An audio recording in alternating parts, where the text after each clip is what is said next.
What's up everyone? Brandon here. If you don't know me, I'm a physical therapist turned successful entrepreneur. And I wanted to give you the top 5 reasons why physical therapists are not successful.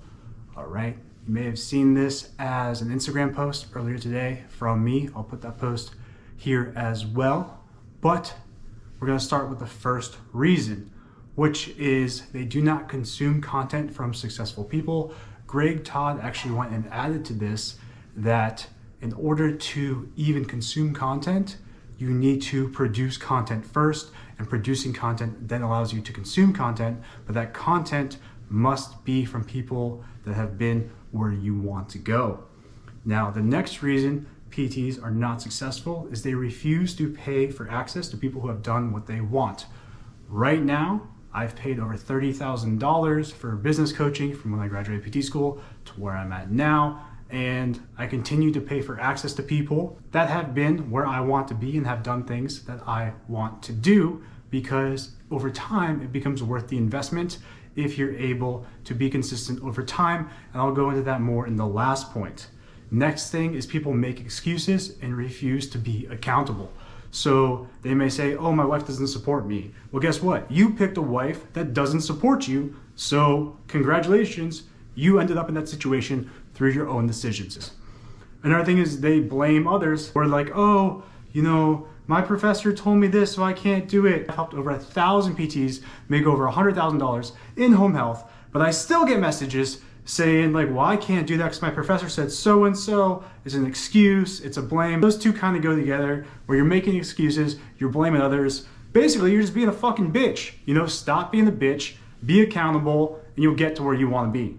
All right, and the last thing, and this is the most important thing, I see this all the time in coaching programs I'm in, as well as my own coaching program, where people cannot handle struggling before success happens. I've been making content for 4 to 5+ years now, which is why I've got to where I'm at, right? If I didn't do any of these things or produce content for the past 4 to 5 years, I would not be having weeks where I make $40,000 in a week with course sales, not having $20,000 months. These are things that I earned over time by being consistent. But too many people, even though they go through PT school, through 7 years of higher education, they think that, oh, I'm gonna make 1 YouTube video and I'll be successful. No, motherfucker, that's not how this works. How this works is you have to embrace the suck, right? It's, can you be consistent when there's no results? Can you be consistent when you have no support from anybody? Can you keep going when no one else around you is?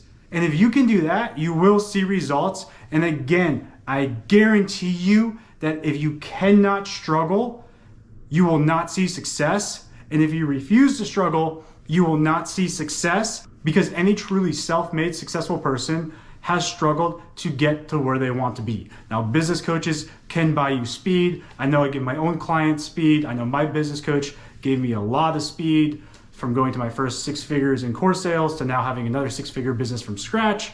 With my own coaching clients, I had a client just join. She made, $8 grand in 5 days. Another client I've been working with made, $20,000 or more in the first few months. Other clients are just getting started, and that's perfectly fine, but they understand where they're going, and you just give them speed. But when it comes to success, realistically, if you're not doing these things that I posted and talked about, and producing content and being able to really embrace that suck, you don't deserve to be successful. You can go whine and bitch and moan and say I'm mean, say successful people are mean and all this stuff, but realistically, you're just being a fucking pussy, and you're gonna stay where you are because you refuse to change your situation. And that's coming from me, right? And realize people are like, oh, I can't do what you do. Yes, you can, right? And this is talked about more in my book that's coming out in a month or so. But I lost both my parents before I was 19 years old. I lost my mom to pulmonary embolism. I had to clean up the blood in the house. I had to go through undergrad with no support from anybody. I had a really shitty relationship for a long time with this dumb bitch. Now I have an amazing wife, right? But I went through all these struggles. My best friend died when I was in PT school. I went through all these struggles, and I just kept going and going and going, not knowing where I'd be right now. I ended up winning Entrepreneur of the Year last year, getting married, doing all these things now that have really added to my success. But it sucked for a long time. and I had no support, especially as a male. But it's something where people don't see that part, right? They see the highlight reel, but they don't see the parts that sucked. And if you don't have those parts that sucked, you don't deserve a highlight reel.